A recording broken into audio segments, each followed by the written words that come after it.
podcast is part of the Sports Social Podcast Network.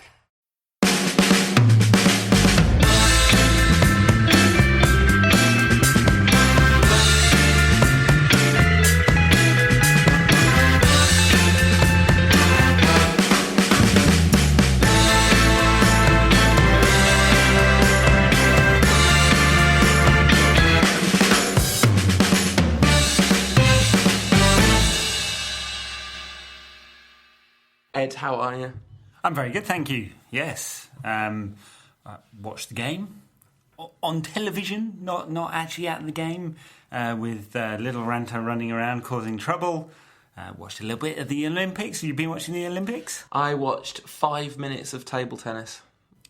That's what I've watched so far. Well, we're talking about the Olympics for our bonus content, so if you're a Patreon backer, you'll get to hear me talk about the Olympics and Paul talk about not much. Everyone else, it'll make no difference to you. I'll be talking about Olympics past. We've hit our target for the Patreon, which is unbelievable, and patreon.com/rantcast if you want to get some bonus content at the end of this show and some other bits and pieces. And that's all we're going to say about that on this episode. Let's talk football. Let's do it. So, United, I mean, impressive is not the right word. It wasn't an impressive performance, but it was all right. It wasn't bad. Well, can I posit that it was a little Van Gaal-esque? Mourinho's been really funny on this topic, I reckon, because he keeps basically saying, you see, really the problem is Van Gaal has broken all of these people. He's talked about it in his Friday press conference about he talked about the centre-back, the left-back turning and passing the ball back to the centre-back. And he said about Valencia's cross for Zlatan's winner, he said last season he might not have crossed that ball. He may have cut back and passed inside. So, I know there have been a few slidings, haven't there? There have. Yeah, well, look, to get back to the kind of serious bit, yeah, I mean, pretty prosaic as a team performance. They actually haven't had a lot of football this summer, though, so it's not that surprising. I mean, although Leicester have been soundly thrashed by Barca and PSG in their last two games. They nearly came back, though. They went 3-0 down against Barca, then they got to 3-2, and I was thinking, if Leicester win this game, I think they might win the Champions League. Yeah, no. So, yeah, look, it's kind of understandable that United were not that sharp today. I mean, Rooney needs about, 12, 15 games before he's sharp. He was dreadful. Sorry, I'm just saying as I saw it. He was dreadful. Yeah, Zlatan really not in the game at all. I mean, chasing balls over the top is not his thing, and United didn't get close enough to him for most of the game. So, it was a kind of 6.5, 7 out of 10 performance. Good enough, won the game. Yeah, I mean, the Rooney issue is a big problem. I mean, I suppose you would imagine there are not going to be that many games this season where he's playing that central triangle of Carrick, Fellaini, Rooney. You'd imagine that was more about fitness and squad management and who's had what football in pre-season than these are my guys. Well, sure. Look, if it was Carrick, Herrera, Pogba, or two of those, then no, he'll have some support. He's still going to start the season as the number 10, which means he's the central creative player, the one who's closest to Zlatan. They don't appear to have much of a reading on each other yet. I mean, I know Zlatan talked quite a bit about it a while ago, didn't he, about great players can play with each other.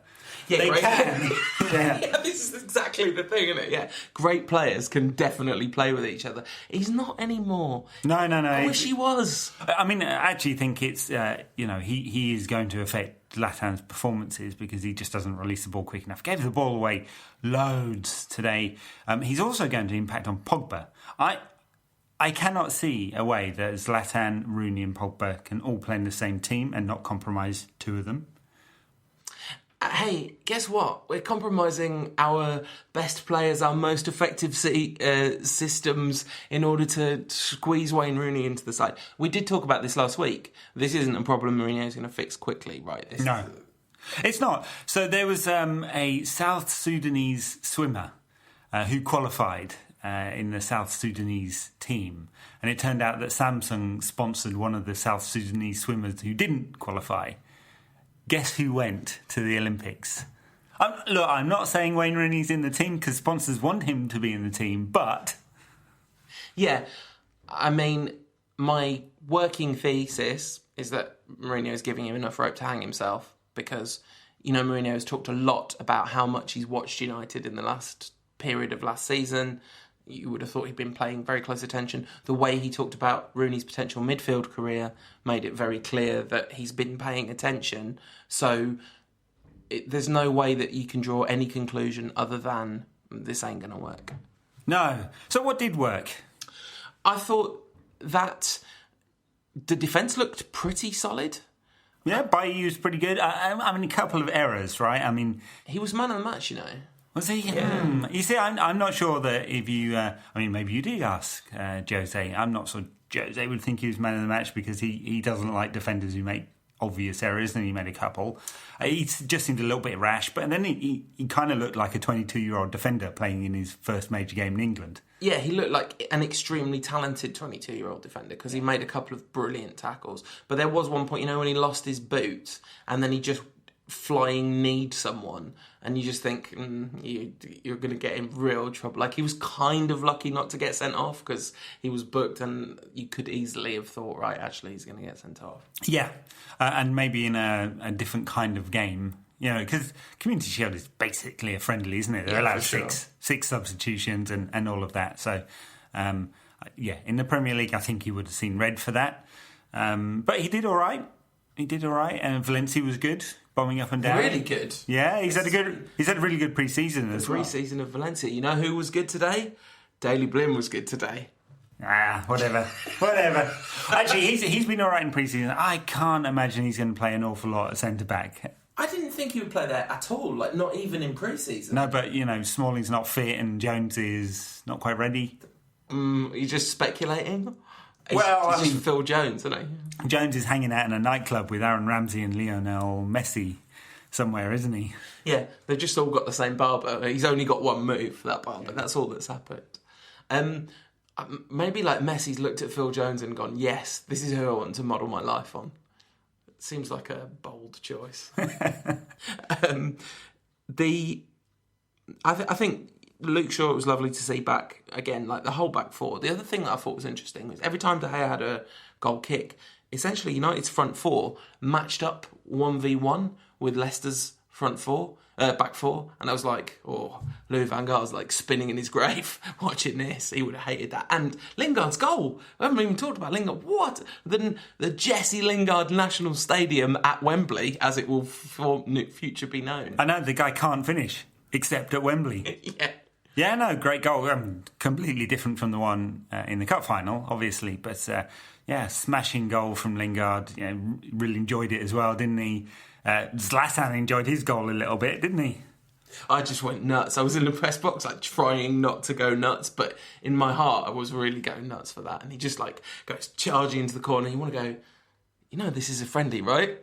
But anyway, it was brilliant to see. Yeah, I mean, he had a really quiet game, but that was a top header. He absolutely perfect. Great cross, and then he's gone across the goalkeeper to put it in the far corner. But he got up above Wes Morgan. I mean, Wes Morgan, the proverbial brick shit house of a defender, and Zlatan's outmuscled him twice as well because he flattened him in the first half as well. Yeah, he could score a few goals. I mean, it kind of depends on more than 20 league goals a season. Yeah, well, we'll see. It kind of depends on exactly who plays there. I mean, if Mkhitaryan plays there, Valencia's going to get a lot of space down the right hand side because Mkhitaryan just cuts in all the time.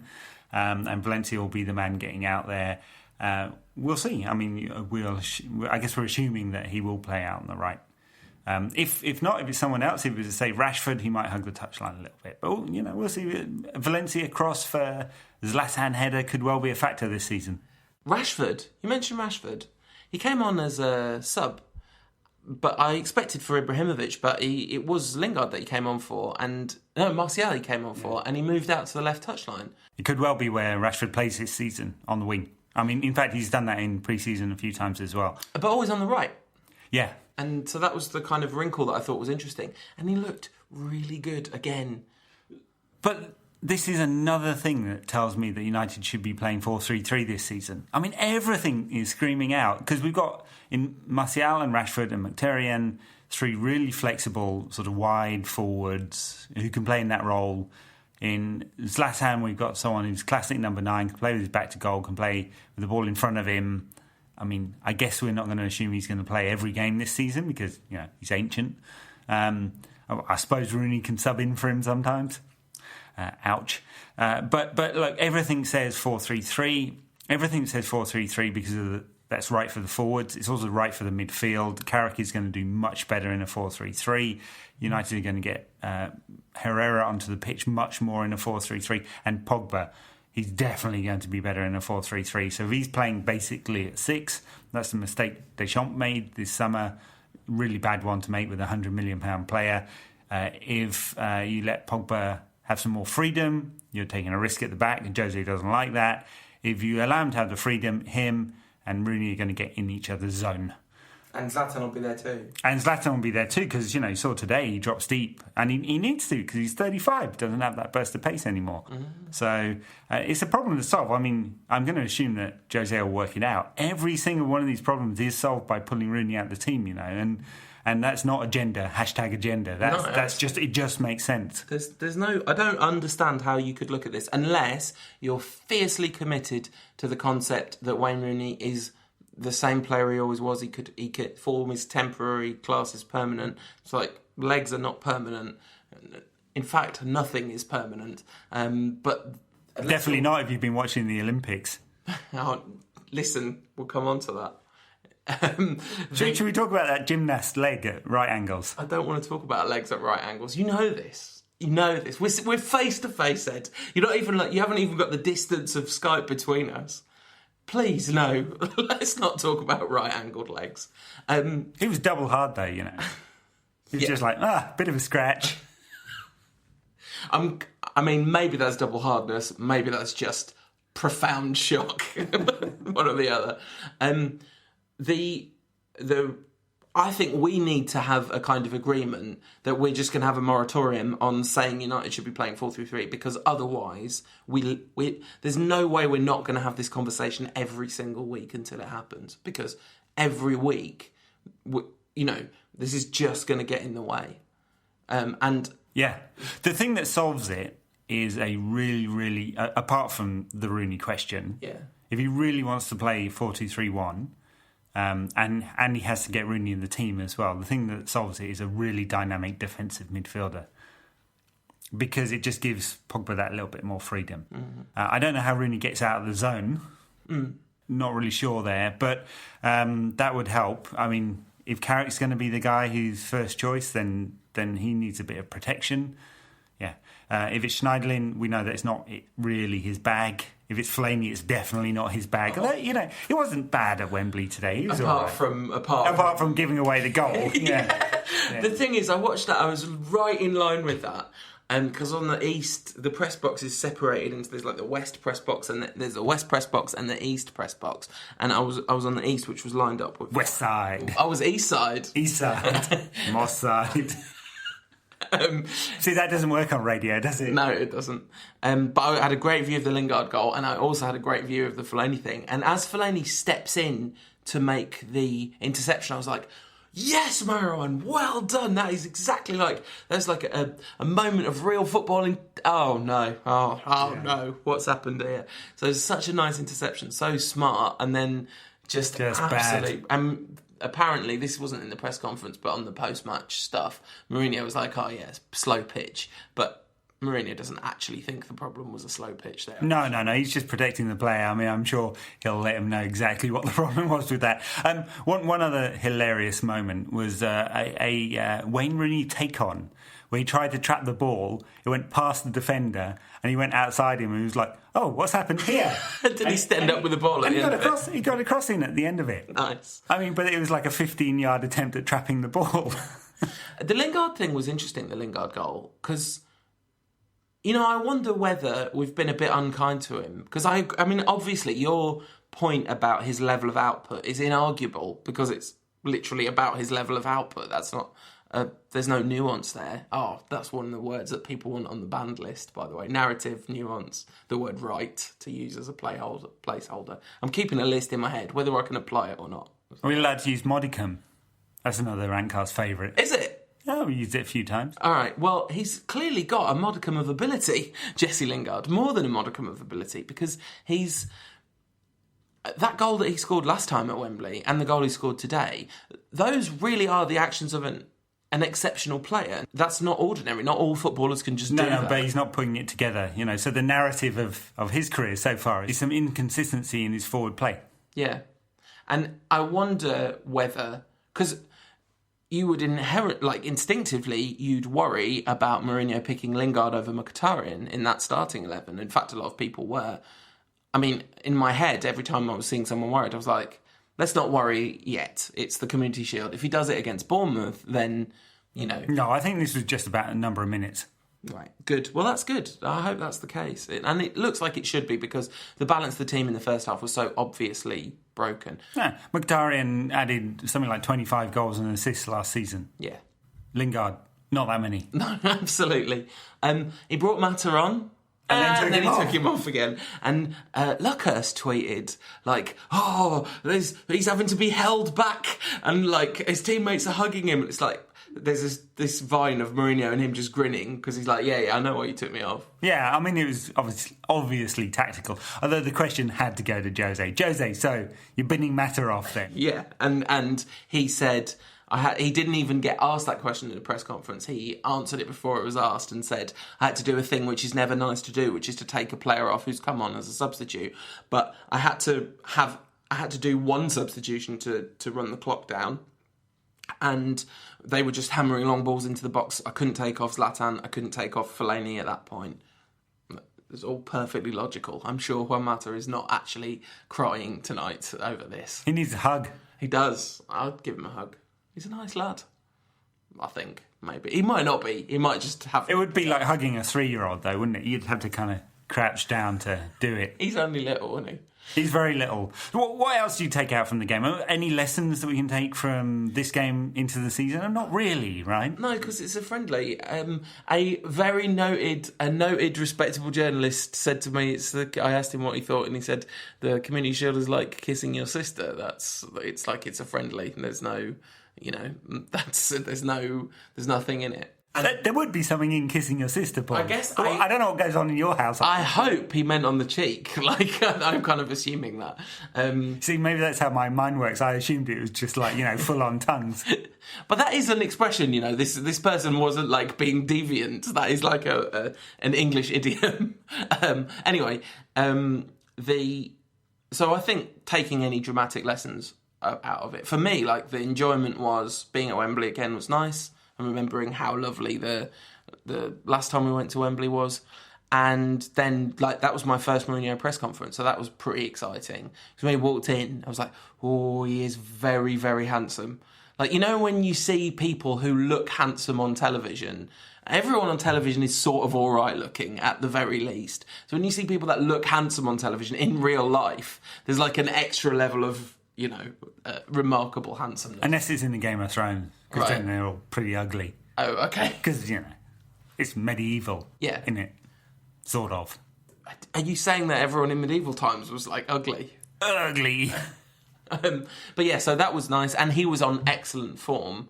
And he was asked, like... He always is when he wins. Exactly. This is the thing. This is the glow. This is the warm honeymoon glow of Mourinho. And it's all going to wear off. He looked very shiny. Anyone ask him about Bastien? No, they did on Friday. And I think if he was asked about Bastien... I don't think they needed to, because that's like last week's story, isn't it? Done now. So people were very upset about that, and I can understand why, because it was done on his birthday, and there is no human alive that thinks about birthdays more than Bastian Schweinsteiger, as we know from social media. So that's a bit sad. But what else can he do? It's like, it's a ruthless decision, but the people kind of saying it's like classless and all this kind of thing, I just think he's on 200 grand a week, and he's never going to play. You've got to make it extremely clear, look, mate, I'm sorry, you used to be great, but you're never going to play. Now find a club in China. Yeah. Or a second-tier club in Germany or whatever and take a massive pay cut. Well, no, I mean, he'd get a job back in the Bundesliga for sure. Yeah, not on 200 grand a week though. Not on 200 grand a week, yeah. No, I think he's off to MLS or China or something like that, and makes sense at this stage. He could go elsewhere in Europe, but he's not going to get the same kind of money. Where would you go if you were him? Out to the States, why not? Be fun, yeah. I think so. I think that's what I'd do. Go and play the Lampard roles. If any of the clubs have got a designated player slot left, the ones that can earn big bucks, he can go and play until November or, whenever the season finishes, something like that. Then get a bit of a break. So one of the things that we promised on the podcast when we ran the Patreon was that if we hit a certain level, we'd have guests on the show. And we hit that level, and so, we're people of our word. And here's Andy Tate. I'm sorry to say again, it's Moise. I spoke to Andy Mitten, the managing editor of United We Stand, and a football journalist, about his career and what he makes of United at the moment. It was a good chat. Here it is. Here at Wembley in the press lounge with a person who will be very familiar to plenty of listeners to this show, because I'm sure we've got plenty of crossover with the United We Stand podcast. Andy Mitten, how you doing? I'm fine, thanks. What's your take on Jose this season? What's going to go down? I think it will be an improvement on last season. I think it has to be. United were massively disappointing last season. Didn't score enough goals, didn't finish high enough, didn't play well enough. And I think the fans were very patient with Van Gaal, but it wasn't unfair to judge him after 80, 90, 100 matches. And he failed. I think he's a good man. I think he was a good coach. But by the end, it was the right decision to change him. I think I can understand why Mourinho was the clear favourite among Manchester United fans. I put a case forward for Ryan Giggs, which was very unpopular, but that was my opinion. But I can see that Mourinho had the experience, got a better track record. I knew that United had been speaking to him on and off for 6 months before he signed. Once United became clear that Pep Guardiola was going to Manchester City, I think it narrowed it down to two people in the eyes of the club, both with opposite skill set. One was hugely experienced, and then you had Ryan who wasn't, but he was part of the club. But I think the fans were so tired that maybe if Ryan was going to take charge, his time had gone, and maybe his time will come again in the future. But I think familiarity bred contempt with Ryan. I could see some United fans turning against him, and when Mourinho was appointed, he arrived with a huge amount of enthusiasm. I think his signings have been really well received, and it's quite similar to when Van Gaal took charge. People have got quite selective memories. I remember being in the States on the pre-season tour, and fans saying after the disaster of David Moyes, United will be back. There were flickers, but didn't really happen. So I do think United will do better. There was a survey done on United We Stand where 55% of fans said the team would win the league this year, and none said they'd finish outside the top four. And I know United got that information, and I know Ed Woodward got that information because I was told, and they were like, okay, there's a lot of optimism, and that can be a bad thing as well, because I think to go from 5th to 1st is very difficult, especially using most of the same players. But there's so many side angles here. Some of those players were restricted because of the way Van Gaal played football, and maybe with a more attack-minded manager, and Mourinho is certainly indicating that that'll be the way forward, things will fit more into place. But competition's tough. There's probably 7 or 8 big-name managers this season who, if they don't finish in the top 4, will lose their jobs. And it's not just United and Chelsea or United and Arsenal as it was 10 years ago, 15 years ago. City have got serious money. Chelsea have. Arsenal will be there until March when they fall away. Leicester came from nowhere. Liverpool have not got Europa League to worry about. So I think it's going to be very intriguing, and the smaller, poorer teams are not under any pressure to sell players like they used to be. Manchester United could go and say, right, Wayne Rooney's going to cost us a lot of money, but we're going to buy him, or Rio Ferdinand is. Everton don't need to sell now. Bournemouth can now look at AC Milan goalkeepers. So there's a whole new dimension on the English Premier League, which is good for the neutral, but I think it makes it harder for a manager to win. So I read your gigs because I really like UWS. I read your gigs editorial, and I found myself nodding along with it. Like, yeah, this makes sense. And I kind of wrote a thing where I basically said we should just give him the job just because, which is a terrible reason, really. But if you can't make terrible sentimental decisions in football, where can you? Yeah. But what I found myself was when Mourinho took over, I was like, oh my God, this is so obviously the right choice. Has his arrival changed how you feel about it at all? I never had any problem with Mourinho. I was asked on TV 5 years ago who should replace Sir Alex Ferguson, and without any hesitation I said Jose Mourinho. And there's a book coming. I saw him in Spain and my opinion of him dropped because I didn't like a lot of the things he did while at Real Madrid. I thought they are not befitting of a Real Madrid manager. And seeing him working as a journalist as well. But that's not to say it can't go back up again. I know a lot of people in football who really rate him. I know others who think he's gone. He lost it at Chelsea, and he'll know all this. And it's like in any profession. You're only as good as your recent form in a lot of professions. And I'll fully support him. I think he's a great manager. I like his attitude. I like the fact that he'll probably create a siege mentality. Take a little bit of getting used to. A man so closely identified with Chelsea. As for Ryan, it's a shame how things have worked out, but football's like that, and he knows that. And I agree with your point about the romance in football, and I wrote that as well. But Ryan wasn't helped sitting alongside David Moyes and Louis van Gaal, and he knows that. And Ryan's argument is, I can't undermine my boss, and he actually thinks that he learned a lot from Louis van Gaal. I interviewed Xavi Hernandez, and Luis Enrique. He said, I've played under 8 top-name managers, and I learned more from Van Gaal about what to do and what not to do. So it's all subjective. Ryan might never manage. Ryan might become the greatest manager since Sir Alex Ferguson. We just don't know. I can't predict the future. But I can see firmly why United went for Jose Mourinho. Because he's as close as you can get to someone who will guarantee what United want, and that is to win football matches. And I don't care whatever fans say, including myself, about style and goals. If your team's winning, everything else is secondary. And he, in the last 15 years, has overseen winning football teams. And I spoke to lots of the lads who've played under him. People like Benny McCarthy, who's a Man United fan. He's the greatest manager in the world.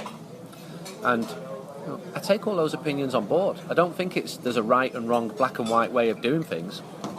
When I wrote Sticking Up for Ryan, that was my opinion, and I believed in it. And in the fanzine, I'm entitled to that. Some of our best columnists were offering complete contrary opinions, and I respect them. Do you want us all to agree with each other? And what I'd say is I'd try and write in an informed way. I did some background on Pochettino, for example, and I found information out which wasn't largely known, and I'd work that into my thinking as well. And maybe we'll look at this in a year's time and say, Mourinho, how could anybody be even considering somebody else? Or maybe we won't. That's the delight of the game we love. And so my last question then is about the magazine, and it's a two-parter. So the first part was, I mentioned to somebody that I was going to try and speak to you this season, and they said, ask him about his career, ask him about that start and the decision to start the magazine. And then the second part of that is like, what's the plans for UWS, because it's a massive institution, it's a massive part of the matchday experience for United. I guess also like people get it all around the world, presumably. They do, yeah. I started United West Ham when I was 15. I grew up in Urmston, Stretford, first 5 years. Always been a United fan, family always been United fans. All my family play football. I'm the only one who doesn't receive money to play for a living, so they look down on me a bit. But I've made a full-time living writing about it, which I'm very appreciative of, and I've seen the world writing about football, not just with United. And when I started it, I never for 1 minute thought this is going to be something that I do for so long. I didn't even want to be a journalist when I was 15. But then, as I got more into it, I did a 3-year journalism degree on a very good course, and then Man United offered me a very good job on their official magazine, which I didn't take because I thought quite value our independence. But I did do some freelance for them and freelance for other people, and just built it up and up and up. And by 2001, I did my first book, which was a rough guide and about United. And then I realised what I do is not conventional, because the people I studied with, they joined the local paper. If they had talent, they move up and join a regional or national paper. But what I do works for me. I get a lot of work, and I appreciate that, because these are challenging times in the media industry. I work really hard. You know, I do a lot of travel, go to a lot of football matches. I see a lot of people face to face. I'll travel around the world to get a story if I need to. And people might see, oh, Mitton's done an interview with so-and-so. So, recently, Gary Neville in the Sunday Times, his first interview since leaving Valencia and England. That took 8 months to plan. I was going to Valencia frequently, seeing things that I couldn't even write about. And Gary was saying, look, we can't do it yet, because his club was tearing itself apart at the time. So there's always a story behind the story. I went to see Nemanja Vidic in Milan. Nemanja didn't like journalists. So I went from a position of him not wanting to do anything to building up a trust, which it took over a year, to finally going to see him, to him coming to meet me and saying, you knew about that bomb at Old Trafford. How did you know that? And I said, well, I've got people who give me information. I've done it for a long time. I'm from a part of Manchester where Manchester United are a major employee. And all my mum's mates are in, I just get information from different places. And the man said, what do you know about me? And I said, well, if you give me a good interview, I'll tell you later on. So it's about building up trust. I love them big, long interviews. I realise that the culture of some elements of the media can't cater for that anymore. They can't afford to send people to Milan. I've written 11 books. I've got a few more in the pipeline, which I think United fans will absolutely love. I'm just not allowed to say what they are at the moment. And I just do what I would advise any young journalist. Work hard, be reliable, be honest, develop your contacts, because they'll get you the edge. If you've got people who trust you, trust is a massive thing. And I can only write less than half the stuff that I'm told, because you're just protecting sources.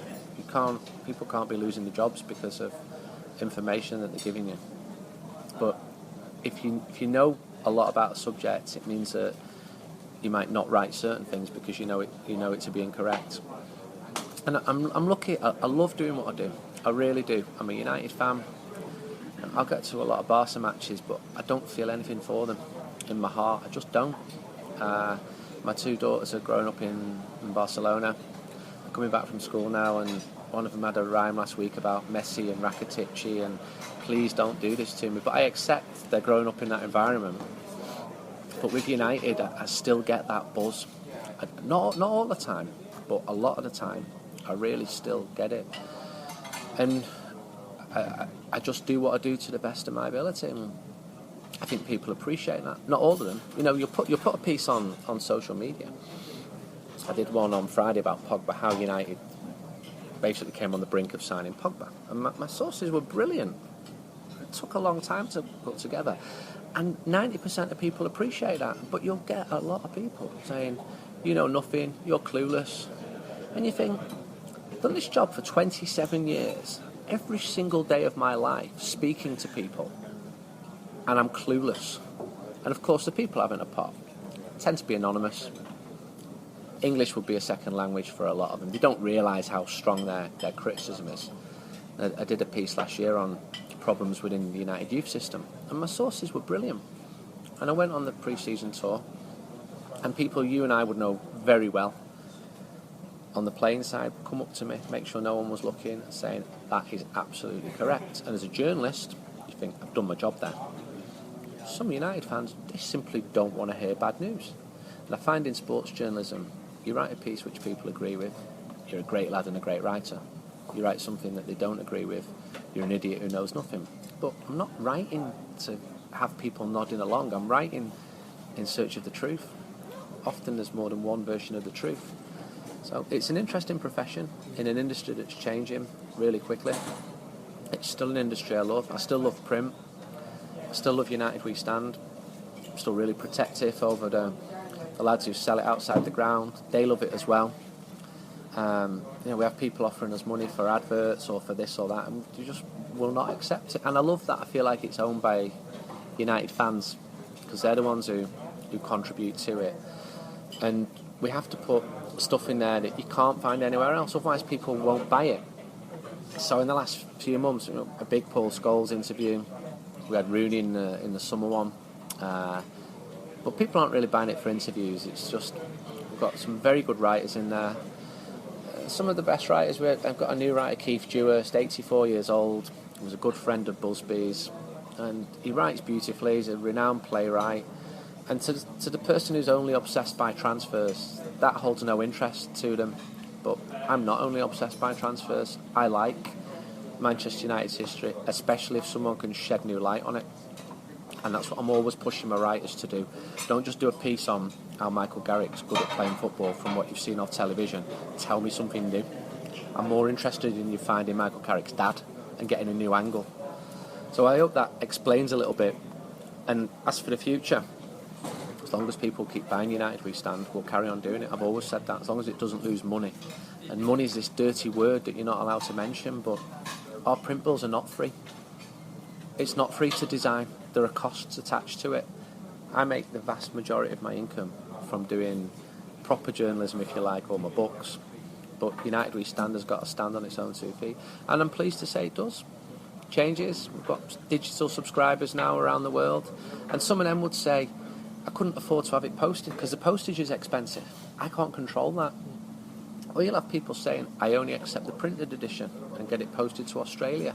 And they all have the reasons and are protective of the community of United fans, the people you see at a lot of matches. If one of them dies, we'll write about them. They're as important to me as some of the players, because they're well known within that community.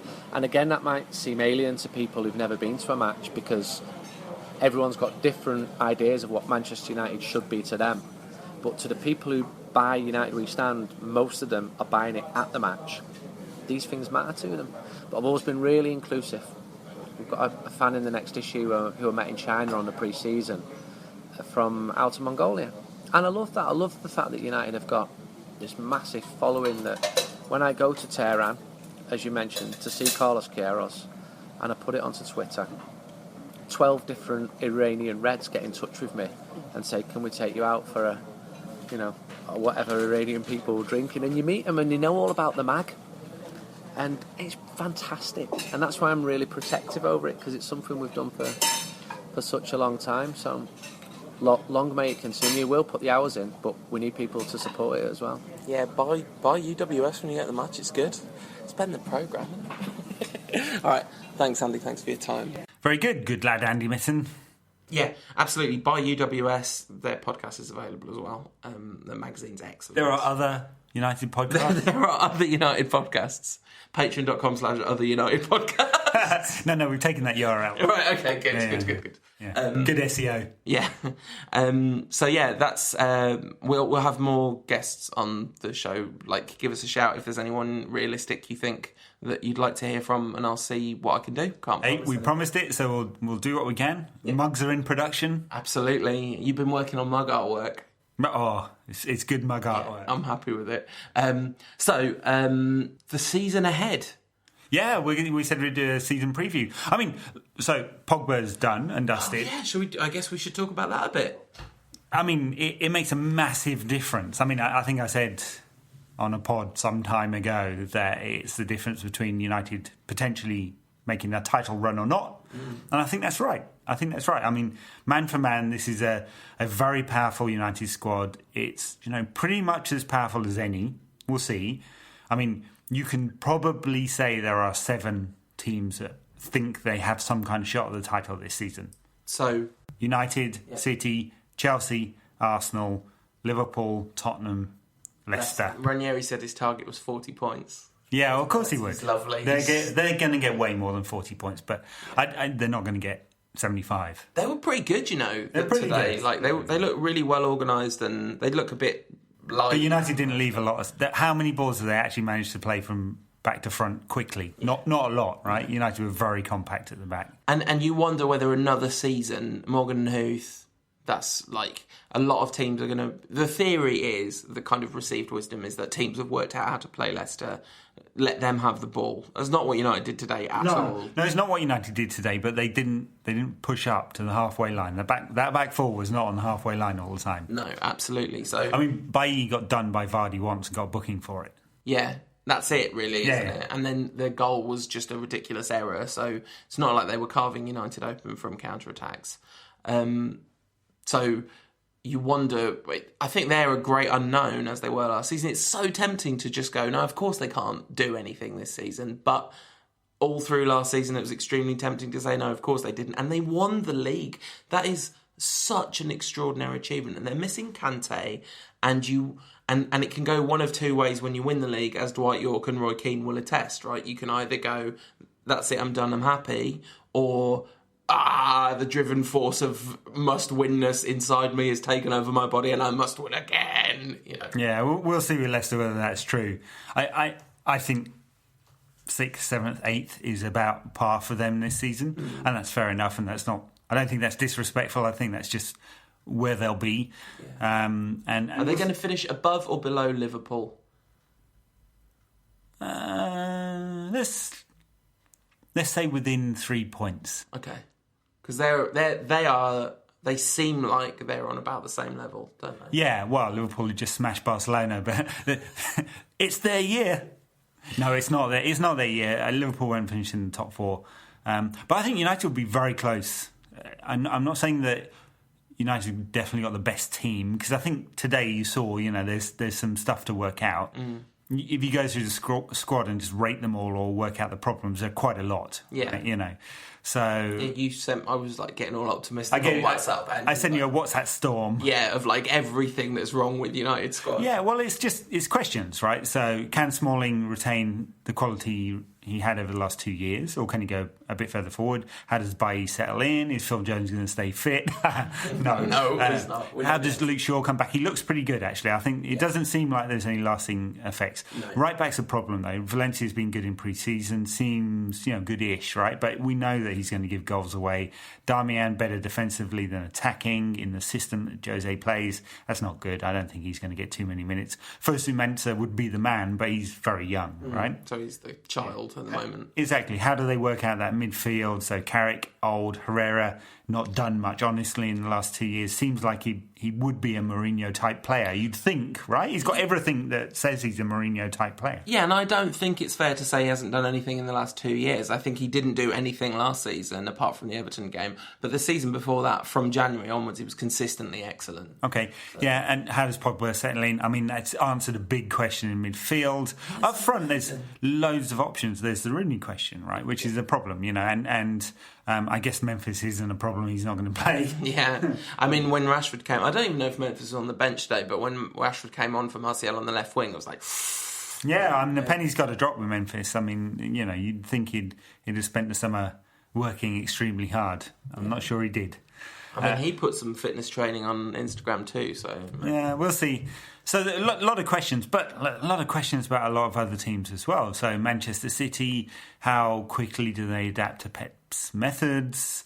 They're spending some money, right? They've brought a very exciting Brazilian forward. They're strengthening the squad. They probably need another defender. They're looking at John Stones. Not great value at 50 million there. But who cares about value? Definitely not City. No one cares about value these days. But, he's going to make a few errors, but he's a Pep-type defender. Yeah, Stones and Fernandinho, that'll be the centre-back combination. Yeah, I'd like to see Ibrahimovic against those two. So, some questions there. Chelsea, they're chasing 4th, honestly. I don't think they'll win the title. Arsenal, we know Arsenal are Arsenal. They'll Arsenal it up towards the end of the season. I think that's too dismissive of Chelsea, because I think Conte is like just fire, isn't he? He's just like rage and determination and all of that kind of stuff. And they bought N'Golo Kante, who is like a player they really need. You'd think they would want to add some more stardust. Have I missed anyone? Have they signed anyone else big? I can't think of anyone. Maybe they have. But... No, they were trying to sign Morata, which has not happened yet. Right. So you'd think they need a forward. But maybe not. Maybe he can get the best out of what they've got, because they've still Hazard hasn't gone anywhere, has he? So no, in about 18 months. Yeah. I mean, he was all right at the Euros, wasn't he? Had an okay. There was a flash of it, and Hazard come back to life, and maybe he can drag them back. Yeah. To some How do you think Romelu Lukaku is feeling about Roberto Martinez being the new Belgium manager? What? Isn't that the weirdest thing that's ever happened? It was a very, very strange decision by Belgium. I mean, he's an upgrade on Mark Wilmots, because everyone is an upgrade on Mark. Well, I mean, it's the total polar opposite. I mean, Mark Wilmots took a team and deconstructed it and made it much less than some of its parts, and they were very negative. Roberto Martinez is just going to go, defence? What? Defence? Yeah. I've got 18 forwards in my squad. They're all going to play at the same time. It'll be glorious. They'll pass that ball a lot. It'll be interesting to see how quickly Pep can pep up that side. I see what you did there. I mean, I was trying to make a slightly different play on words than I accidentally made. I was trying to make the play on words of like how quickly he can put himself, his essential pepness into their side. And I wonder whether that'll take a bit longer than it will take Mourinho to put his Mourinho-ness into United. Yeah. It's more akin to... Mourinho's going to play some pretty standard tactics, right? 4-2-3-1 by the looks of it, until he listens to the Rantcast and makes a sensible decision. But he works a lot on defence, so everyone says first, so it's just structures around defence. Pep is where everyone is in relation to everyone else in the field at any one time. Months and months of it, a bit more Van Gaal-esque. Yeah, I mean, obviously Pep's football has... Pep is a Pokemon evolution of Louis van Gaal, isn't he? That's like what he is. He's the next level of that kind of football, and it's much better to watch. And I think City fans are going to have loads of fun, especially next season. And I think United kind of have to win the league this season, really. I think this is going to be our best chance in a long time, because Zlatan, trying to get 2 seasons out of him is going to be really difficult. And the kind of Klopp effect at Liverpool, the Conte effect at Chelsea, and the Pep effect at City, all of those things are going to ramp up a level. Plus, eventually Arsenal might get a proper manager in. Yeah, but United just go and spunk another 200 million next summer, right? Mercy's coming home. What do you make of the Pogba signing? Well, I mean, it's a really grotesque amount of money, but like, so what? I mean, every next iteration of the broadcast contract means there's a pile more money into the system at the moment. There's a global sponsorship business, which United are chasing at the moment. They're leading that chase. United revenue will go past 500 million this year. So, the club can afford it well within whatever UEFA stipulations there are. Do they even really count anymore? So it's a really grotesque amount of money, but it's what they're spending this summer, and it's okay. It doesn't look like, to me, that Pogba's the kind of guy who gives a fuck, honestly, about that kind of level of money, being spent on him. He looks pretty self-confident. Although, I know we were talking last week about perhaps he needs an arm around the shoulder and reassurance sometimes. I don't think the money will be the issue, though. No, I think he will perceive it as a natural part of his career path. Of course, he was always going to be a phenomenally expensive player. And I think it's important to look at the detail of some of that money to recognise, Andy Mitten was tweeting about this, that the deal, whatever level the deal's done at, if you look at the pre-Brexit value of the pound, it looks a lot less obscene. It looks like it's a huge amount of money. It's a massive transfer. Maybe it would have even been a record transfer, but it wouldn't have been the, let's smash the ceiling off the record and add another chunk to it. Sure, yeah, but I mean, we know what the headlines will be. But yeah, absolutely. There's a Forex effect there. United hedge that anyway, so they'll have money in euros. They do hedge it. That'd have been sensible to hedge it these days. So, I'm not sure it'll go down as in the books. We'll see when they come out in the next quarter, because they'll have the FX hedging losses or otherwise. We'll see what Pogba really goes down as in terms of the actual fee. Plus, they do release the agents' fees at the moment, don't they? So, hey, whatever. It just doesn't matter that much. After years of the Glazers putting a brake on United spending when they could have spent, and they were spending on interest and debt, it's payback. Can you quite believe it? Because I'm really struggling to get my head around the fact from where we were at the end of last season, Louis van Gaal, no Ibrahimovic, no Mkhitaryan, no Pogba, like the level of quality, has there ever been, well, I know the answer to this question, there's never been a summer where United have brought this much quality both off the pitch and on the pitch into the club all at the same time. Well, look, 2 summers ago we brought in Falcao and Di Maria. Yeah, but Falcao was broken in a way that Ibrahimovic very clearly isn't. So, that's what the player we brought in was sadly the husk of Radamel Falcao. But last 3 summers United have spent a hell of a lot of money, gross amount of money, and all of these players are high quality. Some of them just didn't work out, right? But apart from Di Maria, none of them are at this kind of level. No. Well, Mkhitaryan we'll see, right? Yeah, I mean, he's put up great numbers in the last 2 years, had a more difficult first season in Germany. We'd expect him to do good numbers, but I don't think there are any guarantees with that. No, fair enough. Pogba should be a guarantee. I don't think he'll have a problem adapting to the Premier League. It's not that. He's played like 18 minutes of Premier League football or something, he'll be fine. Yeah, totally. We should just pull out Park and Rafael just as a laugh. We really should. I mean, we should literally bring back Rafael da Silva, not as a laugh, but as a right back. Like, I still maintain that would be a perfectly reasonable, sensible move. Well, this is the thing about the amount of spending that's happened. A lot of it completely pointless. Yeah, oh, no doubt. I mean, look, given how Nani's performed over the last couple of seasons, he's performed well at club level. Yeah. Would he be any worse than Memphis?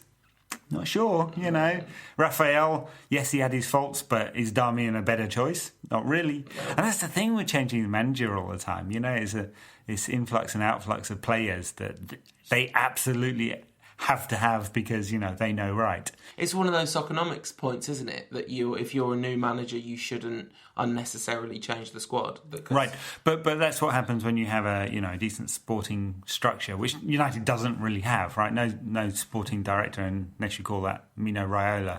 Or was it Jorge Mendes? Well, it was supposed to be, but we talked about this last week. Maybe they're job sharing.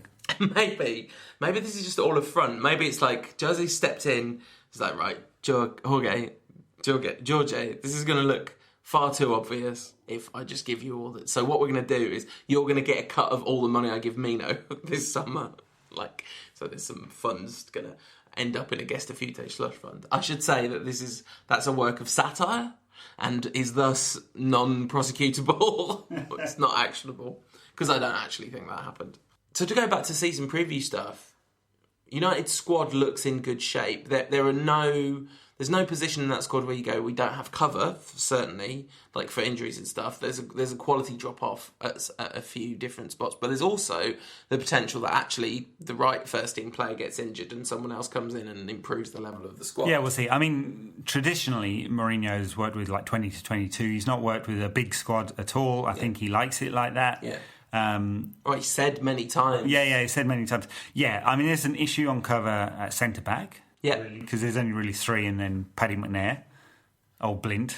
4 then. If you wow, do you hate Daley Blint so much that you've got Paddy McNair ahead of him in the pecking order? All right, but he's not a defender, so... I mean, he is now. He just is, like... Left-back's an issue. I mean, Blint came and played at left-back today. Yeah. Right, so we'll see. Timothy Fosu-Mensah, not Timothy Fosu-Mensah, the other guy with the double barrel, Cameron Borthwick-Jackson, is cover there. Yeah, but he hasn't really been part of Jose's plan so far. He's not been, and let's assume he's going to go out on loan, I think. Right back's an issue. There's 3 players there. It's not obvious that any of them are going to claim that position this season. Midfield, Carrick's old. Yeah, I mean, Schneiderlin haven't worked out his best position. I mean, I've said all this, you've right? literally run through all this already. So, but there are yeah. questions. But there's also real strengths. So De Gea is superb. Pogba's going to arrive one of the world's best midfielders. There are questions, but nonetheless, that is the case. Martial is electric and exciting and doesn't show any signs of like slacking off. I mean, not slacking off, dropping off. Zlatan. Mkhitaryan has an awful lot of potential. Rashford is electric and exciting. Mata is a wonderful choice given everyone else in this side to play at number 10. And come at me, bro. Like, I don't mean you, I mean the people. Like, everyone hates Juan Mata. It's weird. It's because people like him and he's quite nice. There's a huge backlash against him. But No, look, he's the best number 10. maybe Mkhitaryan. He's not really number 10. I mean, just hasn't played there very often. So, he could play. He's a very modern number 10, Mkhitaryan. He's not the foot on the ball playmaker that Mata is. So Mata's clearly more dynamic, less dynamic. But I guess we're not going to see Mata on the right wing too often this season. No, it'd make a lot of sense if you're going to play 4-2-3-1 for Mata to play in the hole, Mkhitaryan on the right, Martial on the left. Yeah. Very nice forward line. That will score a lot of goals, that forward line. Yeah, and Jose Mourinho is a very bright man and he's very good at understanding football. And, Van Gaal was so entrenched in Rooney that he just gave up altogether. But it's got to happen this season. If it doesn't happen this season, we know that there's contractual stuff or whatever. David Moyes sold the whole farm when he gave it. Yeah, well, maybe, yeah. Other teams, City we talked about a little bit. I think they'll be strong this season. Yeah. They should be strong. Chelsea, I mean, it's a long way back from where they finished last season to say they're going to win the title. I'm not sure about it. Let's say it's going to be a more normal season. Yeah. Spurs haven't really strengthened much this summer, but they've got the Champions League, so this is a big question for them. But I think the big Spurs thing is they haven't strengthened yet in terms of. Well, they brought Victor Wanyama. I was talking to a Spurs fan who was very happy with that signing. I'm a bit, you're pulling a face to suggest it's a bit of a meh signing, and it feels a bit like that. But he does offer another option in the two alongside Dyer, and maybe you can play Dembele further forward occasionally, although he did really well in that spot last season. But I think the real improvement in Spurs is that Kane's another season in, Dyer's another season in, Ali's another season in, and there's a level of progression there. They've leveled up, their XP's filled up the necessary meter, and they've leveled up a bit. Yeah, but so's everyone else, right? It's going to be a tough season for Spurs. Arsenal done nothing in the transfer market yet of note, right? But brought Xhaka, he's a decent midfielder, and not the defensive midfielder they really need. He's a ball-playing midfielder. He's not going to put his foot through anyone's shins, is he? Nice, but very Arsenal. Just a very Arsenal signing. I mean, it is mind-boggling that you're hearing reports that Arsene Wenger is balking at the price of players and not buying them, and you think, what is it all for, Arsene? Are you so? I mean, is it that Stan Kroenke just doesn't care at all, so the money really isn't available in the level it needs to be? Is it that Arsene Wenger is so kind of entrenched and in his ideology, he's just become completely dogmatic? Well, the thing is with the owners these days, I'm not saying that Kroenke's stopping him spending, because it doesn't seem like it. There's so much money in the Premier League and the margins look so good that it's kind of an asset management style company that's interested in this, right? This is not the old owners. Kroenke is more on that side of things, So in American sports, you pretty much know how much money you can print as an owner, and it looks like that in the Premier League now. It always used to be, the joke was, how do you make a small fortune in football? You start with a large one, right? It's not the case in the Premier League anymore. There's so much cash in there that there are new types of investors coming in who it is just about investment. And where you finish doesn't matter that much. Yeah, I mean, that was always your argument at the beginning of the Glazer era, when people would say, no, but they've bought it and they need the club to be successful, their model to work, and you would always say they need the club to finish fourth every season and get to the knockout stages of the Champions League for their model to work. that's the and you don't case. even need that now if you're Arsenal. Yeah, right. Yeah, and or United, in fact. Although they'll take a massive hit off Adidas if they don't get in the Champions League. No, they'll be in the Champions League this season. There you go. This is my first prediction of our prediction show. United will qualify for the Champions League next season. I think they'll be very strong this season, United, especially in the second half. Yeah, and I wonder, like today, Mourinho said around the 70-minute mark, United was struggling, but he saw a team. He saw, and he was really pleased with that. He saw that spirit being there already, and So I thought it was more interesting, not against Leicester, but against Galatasaray and Wayne Rooney's Everton. against Everton. Yeah. So they didn't score any goals against Everton, and on the face of it, it looked a bit kind of insipid, right? It really did. It did, but the movement of the players in forward position is completely different than under Van Gaal. Completely different.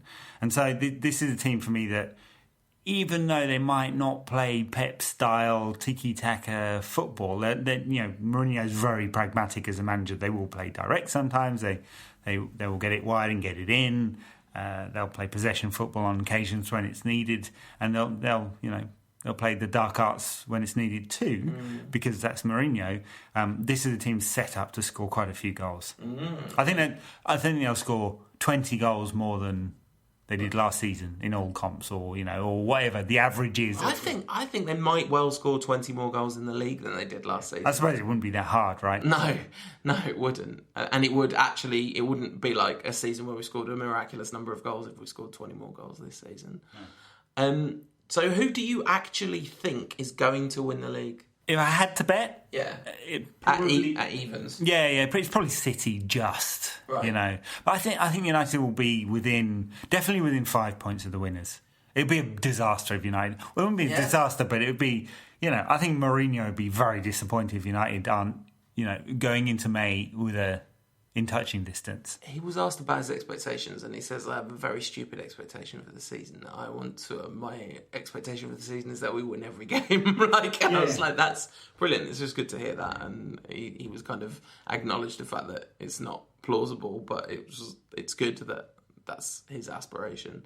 And you're absolutely right. If we finish more than 5 points out off the league title, unless it's like we were really close and then there was like we just couldn't win it and there was a couple of games and it's 6 points, that doesn't matter. But unless we're in with a shot at the title with 3 games to go, it's been a bad season. Yeah, and I think that will happen. I think United will be close.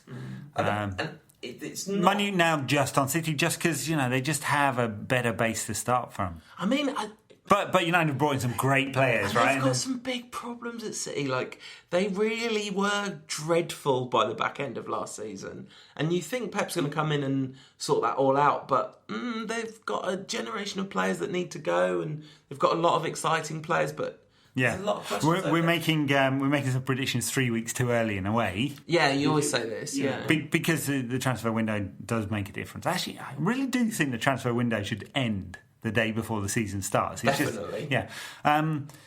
As for the others, Liverpool don't see enough there at the moment. I mean, I know that Mane had a great game against Barcelona. So what? We know what he's like. He's an exciting player, but an inconsistent one. Yeah. There's not enough in the rest of that squad to tell me they're going to make the top 4. Leicester, I think they'll drop away. Spurs, good, but it's going to be a hard season for them. Chelsea, I think, will make very good strides. Not enough, So you're saying City, obviously you don't want to say this, but you're saying City, United, Arsenal, Chelsea. All right, I think I'm going to say United, City, Chelsea, Spurs. I think this is finally going to be the season where Spurs finish above Arsenal. I know that's such a ridiculous thing to predict because that obviously is never going to happen. So I think any combination of those 7 teams in any order is not going to be a massive shock unless like Liverpool win the league. Out of all of those, I'd say they're the least likely to win the league. Yeah. So who's going to get relegated? And you can give me 2 names that aren't Hull. Okay. Sunderland. Please let it be Sunderland. No offence, Sunderland The Moisés fans. isn't going to save them. I mean, he is, obviously. Like, he is going to... Fans level, surely. Well, the theory that Jonathan Wilson has expounded about Moyes is that he has just run out. He's just ended his natural useful life cycle as a top level manager, and that's what actually happened. He just had run out of. He's used up the energy in his tank. Alex Ferguson is this crazy outlier. Everyone else 10 years is a very good managerial career. So we'll see, but if you kind of apply the principles of his Everton career, he should keep Sunderland up and he should improve their level over time. Okay, so Burnley, Middlesbrough and Hull came up. Of those, my brain just was like, Middlesbrough are the most likely to stay up, but that is really based on 90s football. Like, that is but Juninho. in Aitor Karanka, they've got a Mourinho disciple. Yeah, right, okay. As manager, and they were a very good attacking team. So do you reckon that they're going to end up with some United players on loan? They might do. I think they'll stay up, but I do think Hull and Sunderland will go down. I'm with you on that. Right. I'm not convinced that Sunderland will go down. I wonder if Burnley will go down again. Because they won't... I mean, they've got like one season of uppy downies. That's not called that. It's called parachute payments. So they've done... It should be called uppy downies. Uppy downy money. They've got some uppy downy money. So you wonder, like, I think West Brom did this some years ago. The first time they came up, they didn't spend anything. Then they got their uppy downy money, came back up and spent a bit of money. Of the established teams, there's a few that you'd think you'd be looking at Swansea going, it's been a bit of a spiral, that Swansea. Doesn't look very good in terms of the narrative of what they're doing. Yeah.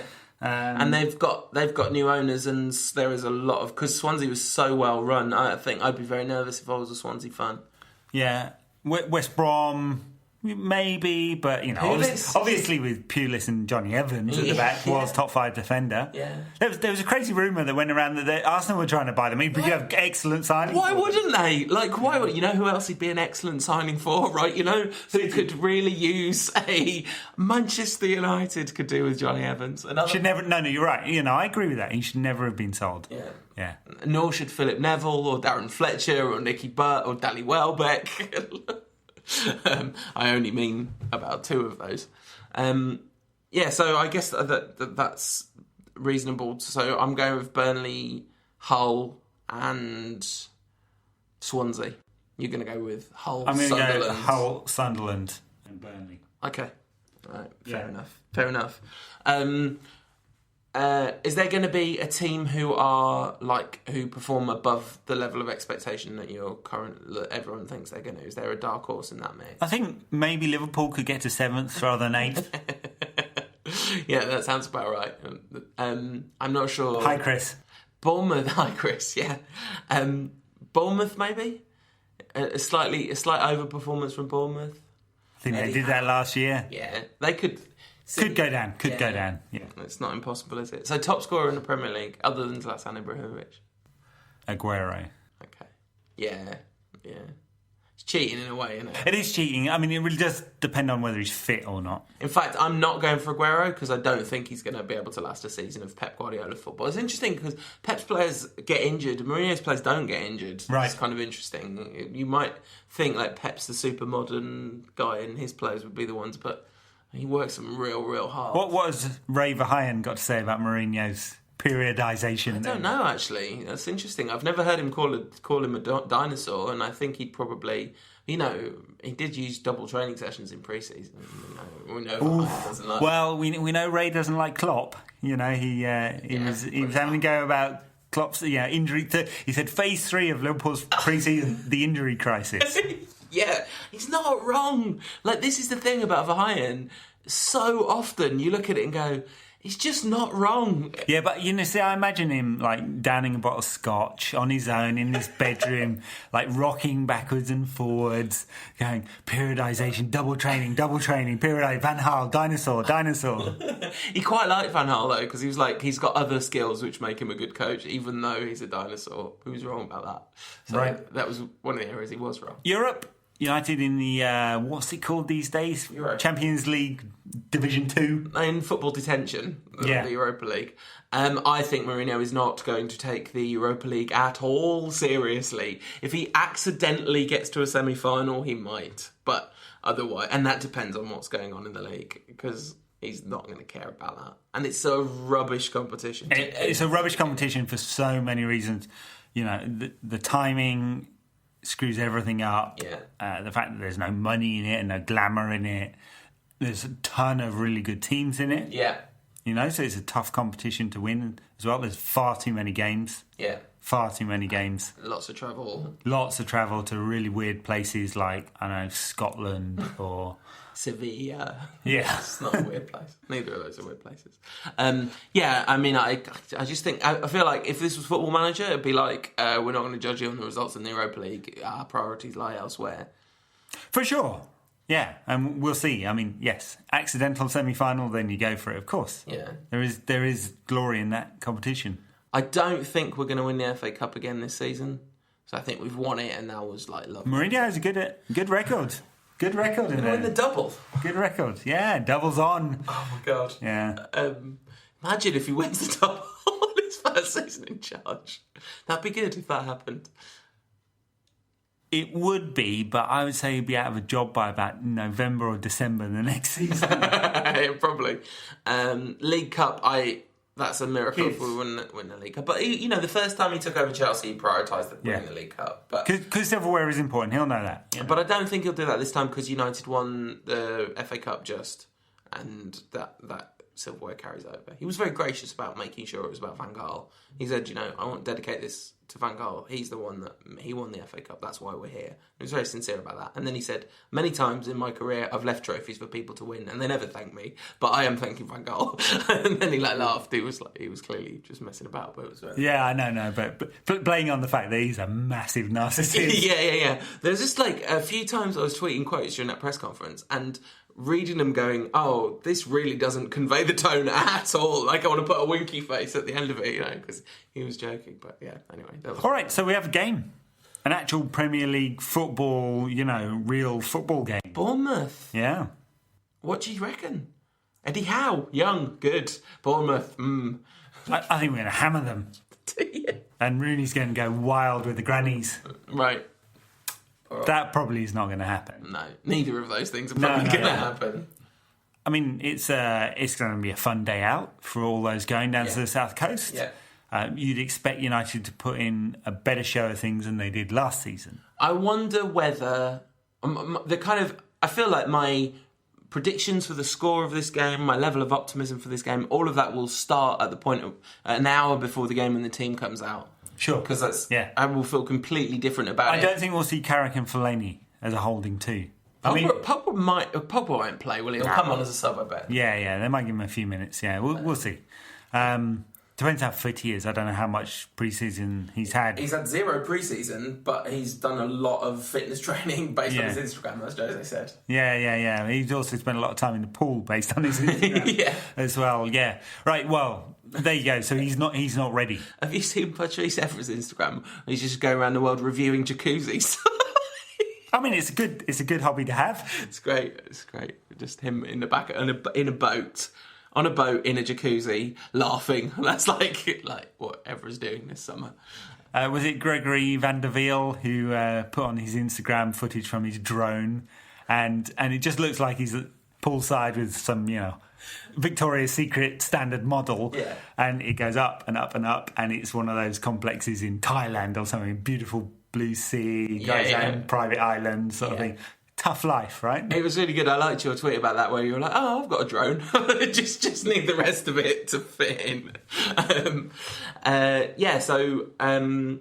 Have Bournemouth bought anyone this summer? I don't think they've bought anyone that I can think of. They might have bought, they haven't made Jonathan Ibe. Right. So record signing from Jordan Ibe. Yeah. Yeah, see, I mean, so insignificant, even though they spent £15 million. I mean, kind of talented player, but obviously not talented enough to make it at Liverpool. No, but it's a great move for him because, if I had a son who was a Premier League footballer who was at a massive club and struggling to get in the team and Bournemouth wanted him, I'd be definitely encouraging him to go because I think Eddie Howe has got something special. Yeah, you'd want the release clause in there. Yes. Oh, yes, absolutely.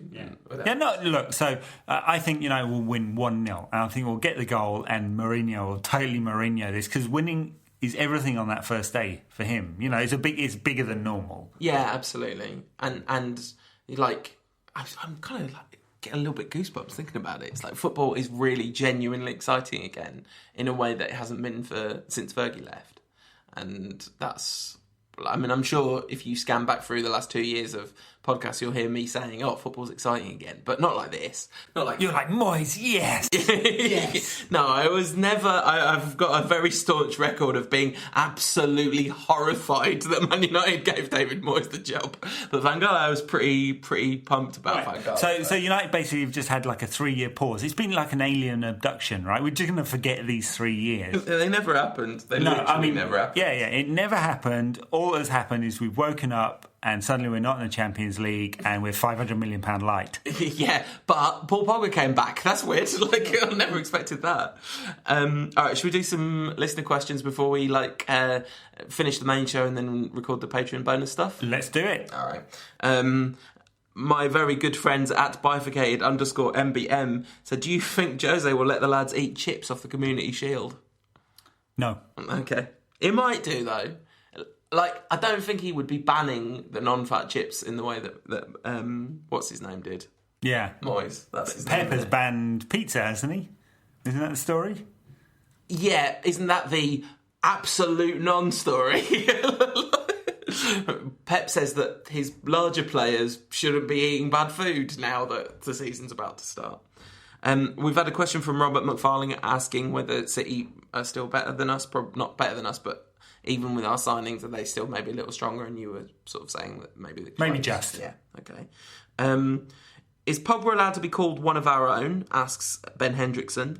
And what should he have shaved into his hair to commemorate his return? I reckon that he should have the Stone Roses lemon that they've been... Is it a lemon they've been using for their publicity recently? Yeah, maybe. Yeah.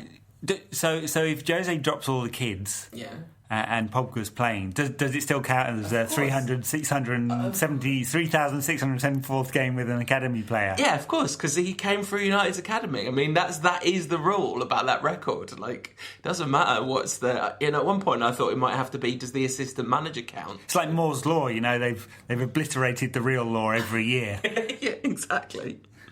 Who's the best signing in this window? Asks at Hader_S23. Mkhitaryan, Zlatan, Bailly, Pogba or Duncan Castles?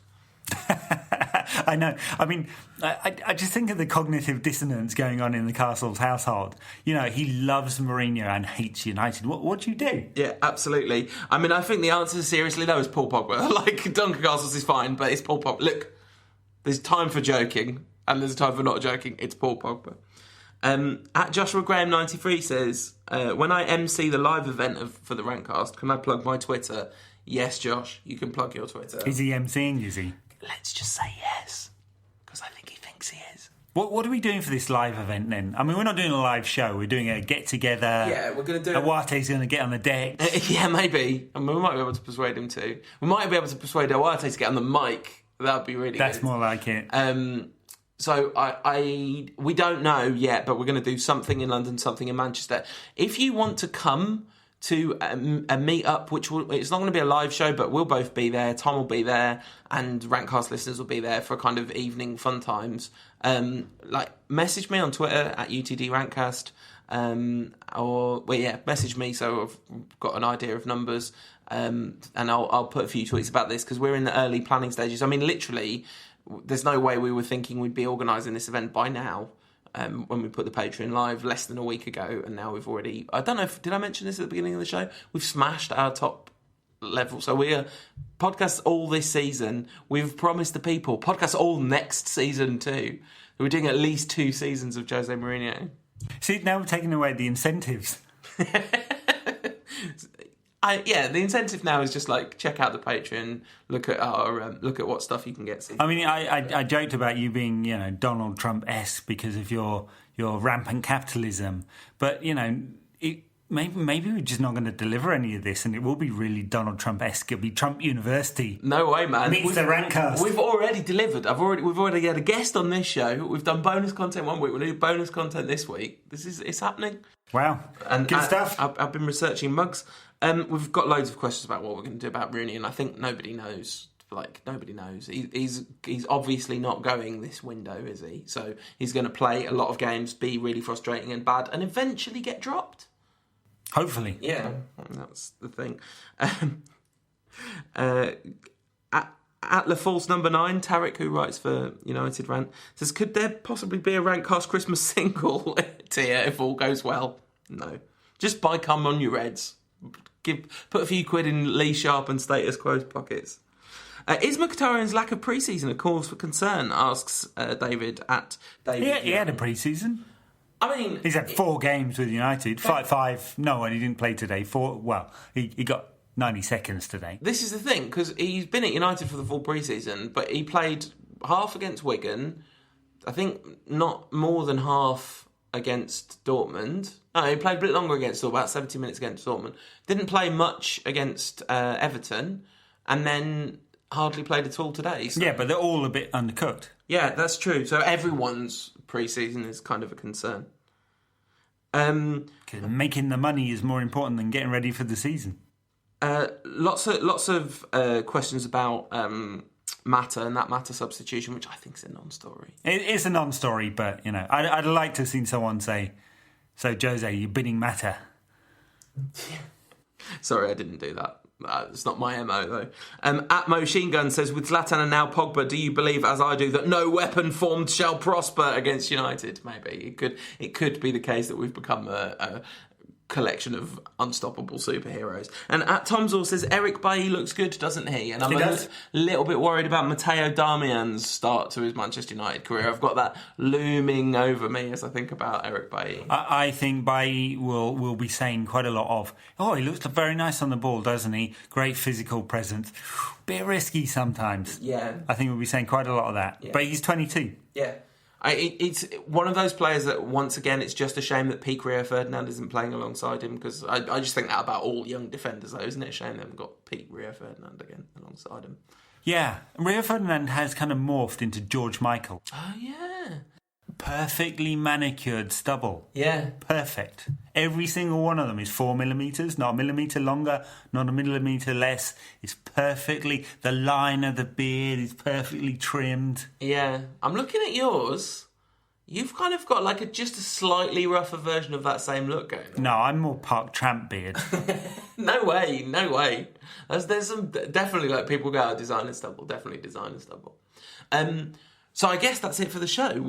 That is. You predict a 1-0 win over Bournemouth? 1-0 win over Bournemouth, second in the league. Those are my 2 predictions. 2-1, and we're going to win the league. That's my Come on. prediction. I mean, I'm not massively emotionally invested in that prediction, but it isn't just, as I've done many times in the past, ridiculous optimism. I think it's perfectly reasonable to think United could win the league. Very good. Well, that's the show this week. Yep. If you're a Patreon backer at a $5 or above level, there'll be a bit more show for you coming up in a minute. But everyone else, we will be back next week. See you then. This podcast is part of the Sports Social Podcast Network.